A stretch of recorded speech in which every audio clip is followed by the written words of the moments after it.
और धुंधुली के बेटे का नाम पंडित जी सोच रहे थे कि बढ़िया नाम रखें कोई, जैसे कि हमारा नाम है आत्मदेव तो बेटे का नाम रखेंगे परमात्मा देव।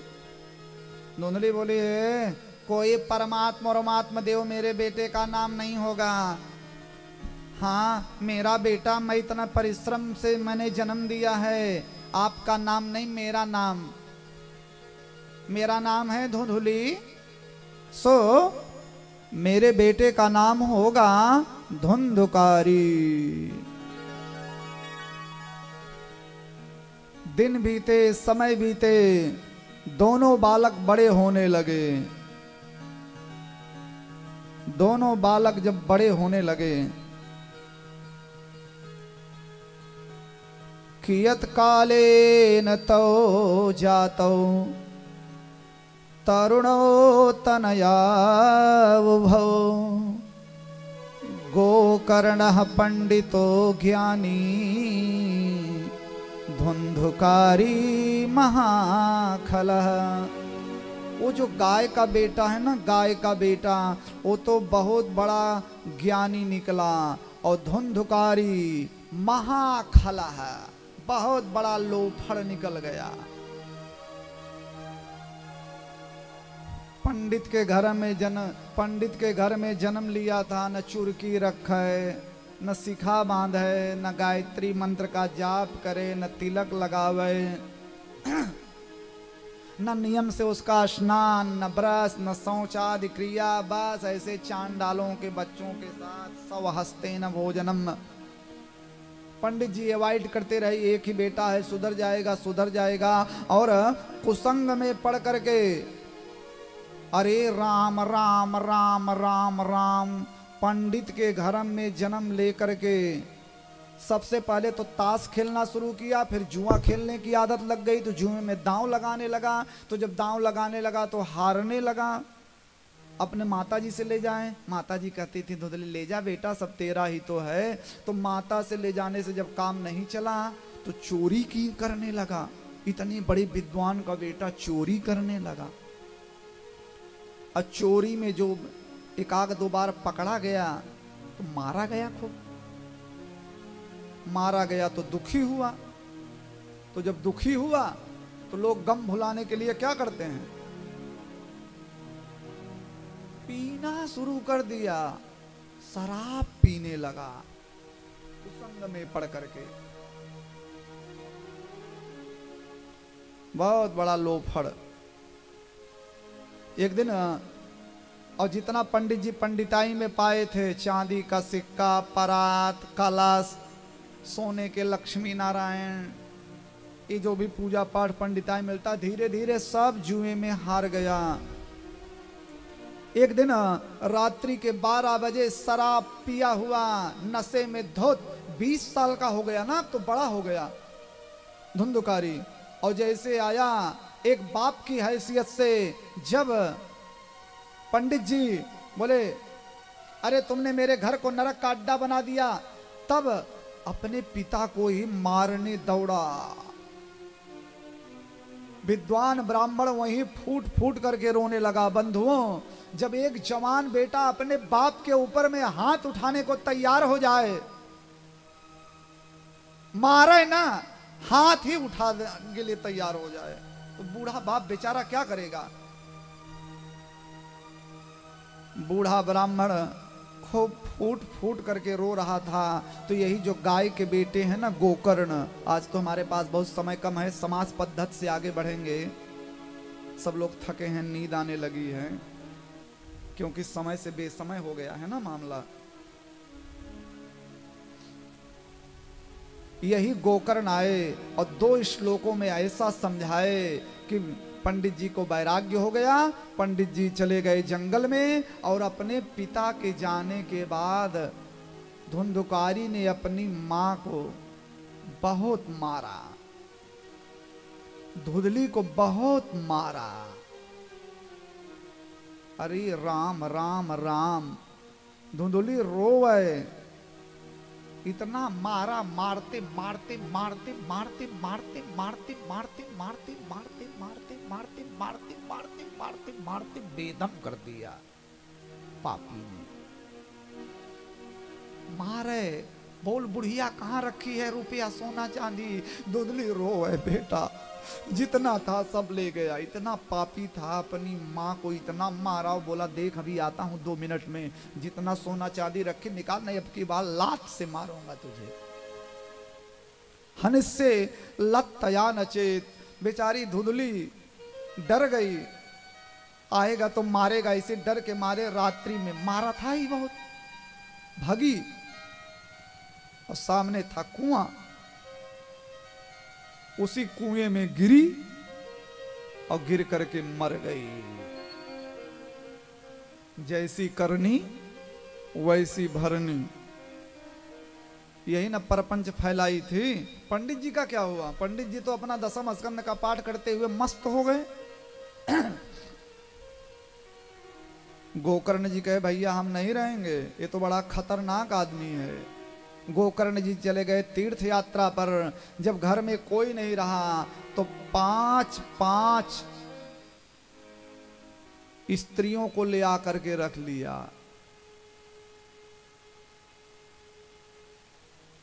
पुंश्चली स्त्रियों को, जो बाजारू स्त्रियां होती हैं, ऐसी 5 स्त्रियों को रख लिया। और एक दिन उन्हीं स्त्रियों ने कहा अजी धुंधकारी जी हमें लेकर के आए हो, हमें कोई गिफ्ट उफ्ट तो देते नहीं हो, हमें कोई उपहार तो देते नहीं हो। तो उन्हीं स्त्रियों का दिल खुश करने के लिए राजा के यहाँ बहुत बड़ी चोरी किया। तब स्त्रियां सोचने लगी ये हमारे लिए चोरी किया है, और जो राजा इसको पकड़ेंगे तो हमारा अगर नाम ले लिया तो इसके साथ हम भी चक्की पीसेंगे। तो 5 ने सोचा अगर स्वयं बचना है तो धुंधकारी का राम नाम सत्य कर दिया जाए। तो धुंधकारी चोरी करने के बाद, बड़े बड़े क्रिमिनल अंडरग्राउंड हो जाते हैं ना, धुंधकारी लेटा था और एक स्त्री उसके गले में रस्सी लगाई, 2 हाथ में और 2 पांव में। पासम कंटे निधायास्य तन मृत्यो मुपचक्रमो त्वरितं न मम रसौ चिंतायुक्तस्तदा भवन।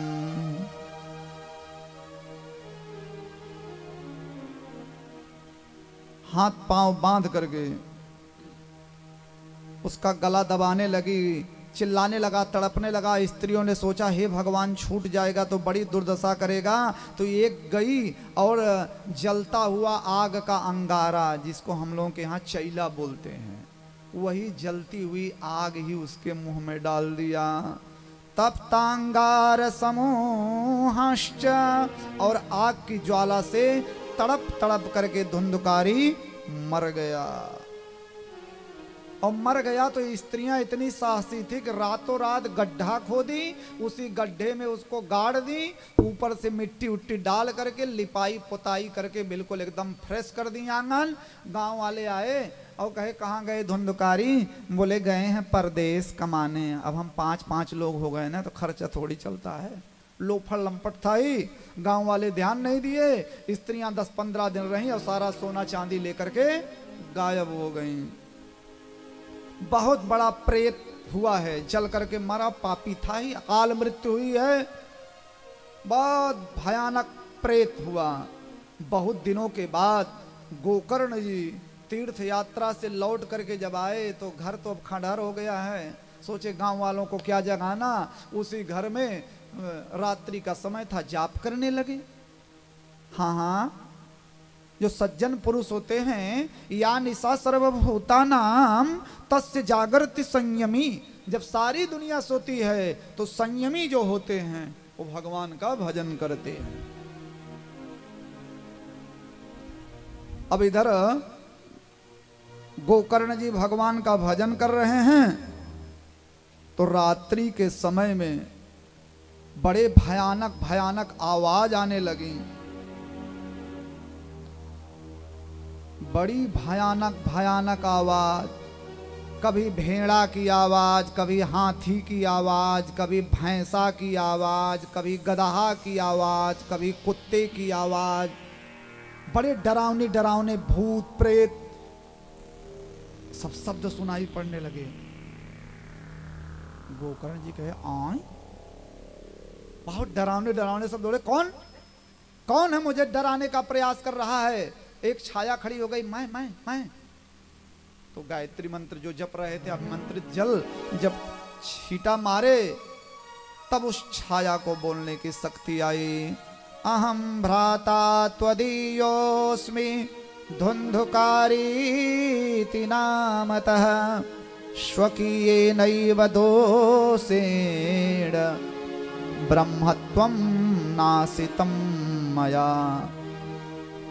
भैया मैं तुम्हारा भाई धुंधुकारी। अरे राम राम राम राम राम। धुंधुकारी तुम प्रेत बने हुए हो, मैंने तुम्हारे लिए गया में पिंडदान किया। बोले एक गया नहीं कई गया में पिंडदान करिए। गया में पिंडदान करने से तो उसकी मुक्ति होती है जो सज्जन आदमी हो। मेरे जैसे पापी के लिए कोई दूसरा रास्ता निकालो ना मेरे भाई। देखो मैं बहुत दुखी हूँ, मैं बहुत परेशान हूँ, मैंने बहुत पाप किया, मुझे बचा लो मेरे भाई गोकर्ण। मैंने पिताजी को मारा, मैंने माताजी को कहा, मैंने तुम्हें भला बुरा कहा, उन स्त्रियों ने मुझे मार डाला, मैं प्रेत बना हुआ हूँ मेरे भाई, मुझे बचा लो। गोकर्ण ने कहा अच्छा अभी तुम जाओ, मूड मन डिस्टर्ब करो, अभी जाओ, सवेरे बताते हैं क्या करना है। गांव वालों से पूछे तो गांव का तो कोई बता नहीं पाया। तो चूंकि तपस्वी थे, अपनी गायत्री मंत्र के प्रभाव से भगवान सूर्य को रोक लिया और भगवान सूर्य ने स्पष्ट कहा श्रीमद्भागवतान् मुक्ति सप्ताह वाचनम कुरु। महान प्रेत की मुक्ति होगी भागवत की कथा से। तो धुंधुकारी के निमित्त बस बच्चों 5 मिनट और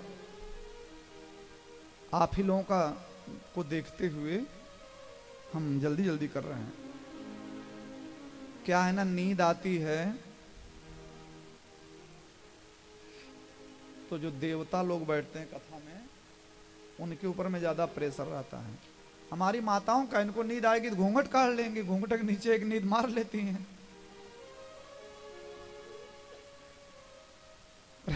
प्रेम से बोलिए जय श्रीमन नारायण।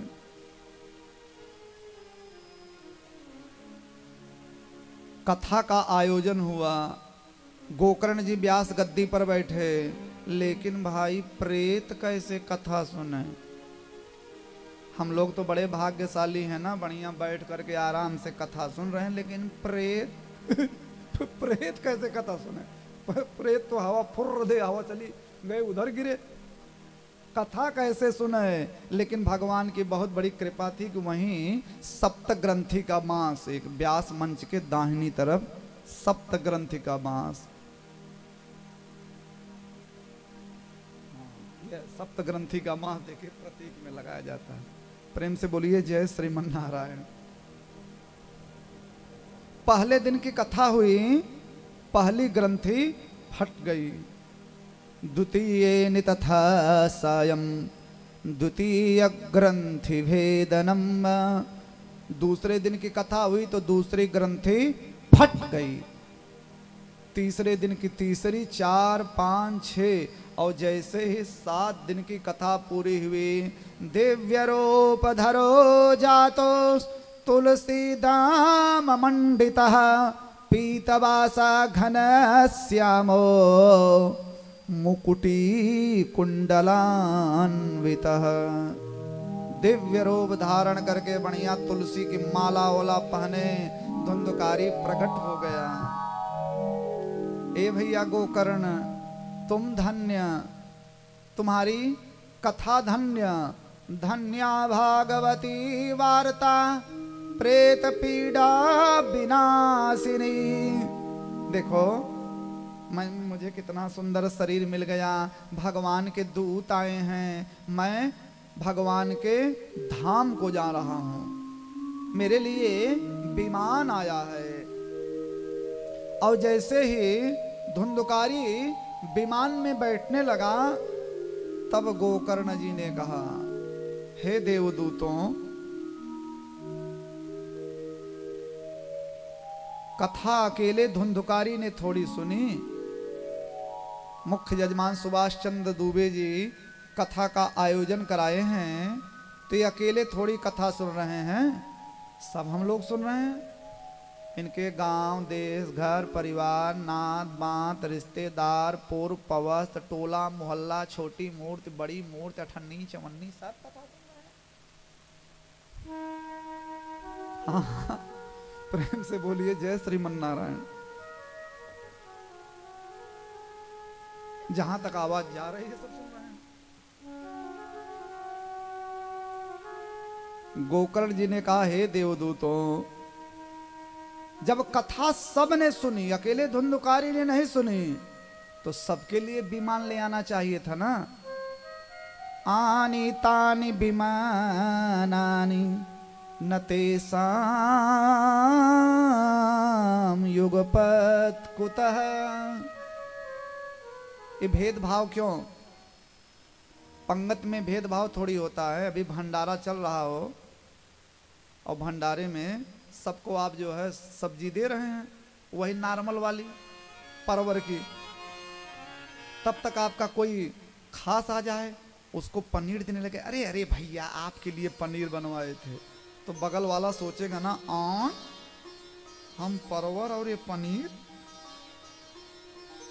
अगर किसी को पनीर खिलानी हो तो अलग ले जाइए। पंगत में कोई छोटा कोई बड़ा नहीं होता। पंक्ति भेद में सब, पंक्ति में भेद नहीं, सब बराबर होते हैं। प्रबदंतु हरि प्रिया। तो जब कथा सबने सुनी तो विमान सबके लिए क्यों नहीं? तब भगवान के दूतों ने कहा, देखो कथा 3 तरीके से सुनी जाती है। कथा को सुनो, जितनी देर तक व्यास गद्दी पर बैठ करके व्यास जी कथा कहें, उसको ध्यान से सुनो। सुनो सुनो का मतलब इधर से सुने, इधर से निकल गया, बेकार हो गया सब। इसलिए उसको गुनो। यहाँ से कथा सुन करके जब जाने लगो प्रसाद साद लेकर के, तो गुनगुनाते हुए जाओ, लेते जाना रे हरि का नाम थोड़ा थोड़ा, ओ भैया थोड़ा थोड़ा, वो बहाना थोड़ा थोड़ा, गुनो। और रात्रि में जब सोइए तो धुनो कि गोकर्णोपाख्यान का आध्यात्मिक तात्पर्य क्या है, और सब इसको धुनो। तो जो कथा सुनता है, गुनता है, धुनता है, उसे भगवान मिलते हैं। 3 तरह के श्रोता आते हैं कथा पांडाल में। एक होते हैं श्रोता। श्रोता वो दत्त चित्त होकर के केवल कथा सुनते हैं। अरे कई जगह हम कथा कहने गए हैं, ऐसे ऐसे बुजुर्ग दादा आते हैं, श्रोता वो दत्त। अगर एक बच्चा उसमें बीच में अच्छा, बच्चों के ऊपर में बड़ा दबाव रहता है कथा सुनते समय। आज तो पहला दिन है, धीरे धीरे भीड़ होगी, तो आगे वाले दादा कहेंगे जे पीछे हल्ला मचा रहा है, महाराज की बात नहीं सुन रहे। अब बेचारे पीछे गए, पीछे वाले कहेंगे जे आगे। प्रेम से बोलिए जय श्रीमन नारायण। वो दत्त चित्त होकर के केवल कथा सुनते हैं। कई जगह तो हम ऐसे श्रोता देखे कि जब हम सोचते हैं कि काग भजन करावें, तो दादा लोग अपनी खड़ाऊ खोजने लगते हैं कि चला हो ये सब गाँव नहीं बजना ही होत बा, यहाँ तमाशा वाला काम बा। वो श्रोता। और एक होते हैं सरौता। जैसे सुपारी काटी जाती है, वैसे आएंगे कथा पांडाल में, आए का हो ये नहीं पंडित हैं, अरे ठीक है बाप, जौन हो का किया जाए। 50 गलती कथा कराने वाले में निकालेंगे, 100 गलती जो है व्यास जी में निकाल देंगे, ये टेढ़ा हो गया भाई, इसको इधर करिए, ये इधर लगा, सब गलती बताए 10 मिनट में, उसके बाद ऐसे हाथ जोड़ करके ऐसे निकल देंगे। वो है सरौता, जैसे सुपारी काटी जाती है कथा के क्रम को काट देते हैं। और एक होते हैं सोता। पांडाल में आएंगे तो बढ़िया नीम का पेड़ या पाइप कहीं देखे तो बढ़िया आंख मूंद ली।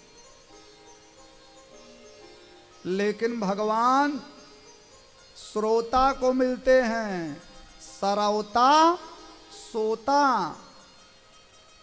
अब एक पंडित जी थे, अब अपनी कथा में कह रहे थे कि कलयुग में तीसरे भी हो गए। हम आपन कथा यलगट्ट कही, वही आपन कथा यलगट्ट कहाई। हम आपन कथा यलगट्ट कही, वही आपन कथा यलगट्ट कहाई। कोई चूना तंबाकू रगड़ी रहा, कोई फुसुर फुसुर बतियाई रहा। तो भगवान फुसुर फुसुर बतियाई रहा को नहीं मिलते हैं। धुंधुकारी की मुक्ति हुई।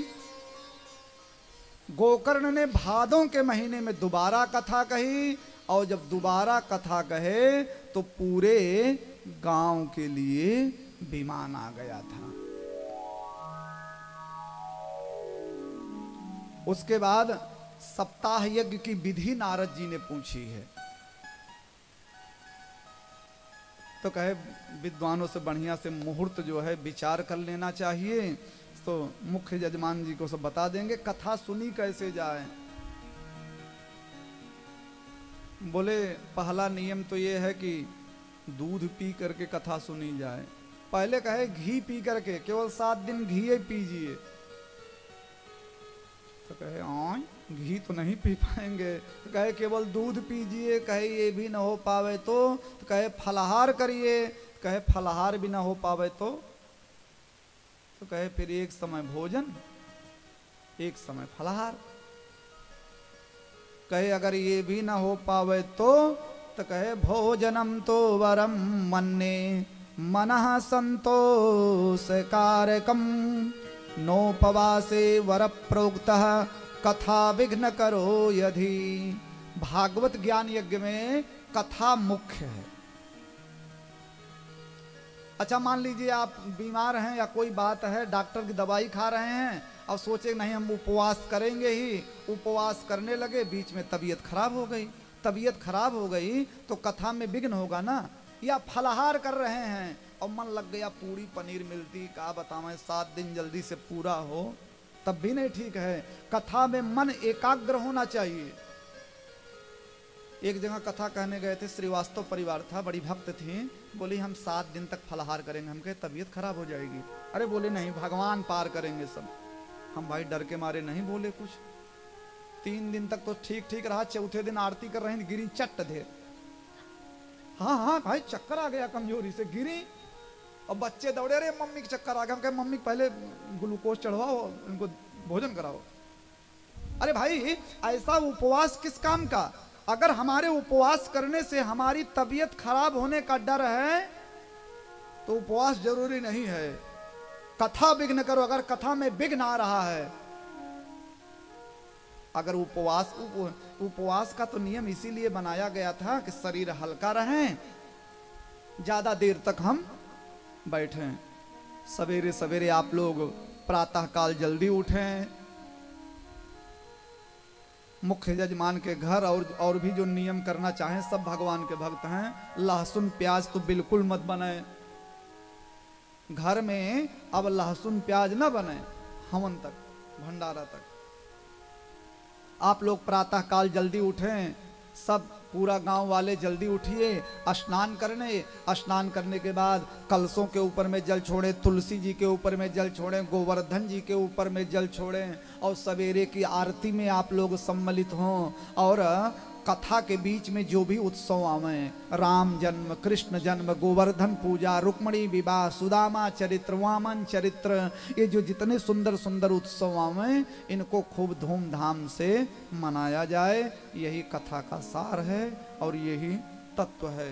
समय बहुत ज़्यादा हो गया है, वाणी को विराम दे देंगे। हमसे सीनियर विद्वान लोग बैठे हैं और सब नियम संयम आपको बता देंगे बड़े अच्छे ढंग से। तो आज पहले दिन संक्षिप्त रूप से चर्चा हुई। कल की कथा में हम लोग सुनेंगे सुखदेव स्वामी के जन्म की कथा, नारद जी के पूर्व जन्म की कथा, राजा परीक्षित का जन्म, राजा परीक्षित का श्राप, सुखदेव का राजा परीक्षित को कथा सुनाने के लिए आना, आदि आदि कथाओं का श्रवण कल हम लोग करेंगे। आज इसी गोकर्णोपाख्यान के साथ वाणी को विराम, सभी भक्तों के हृदय में बैठे हुए परब्रह्म परमात्मा को प्रणाम करते हुए वाणी को विराम देते हैं। 2 मिनट भगवत नाम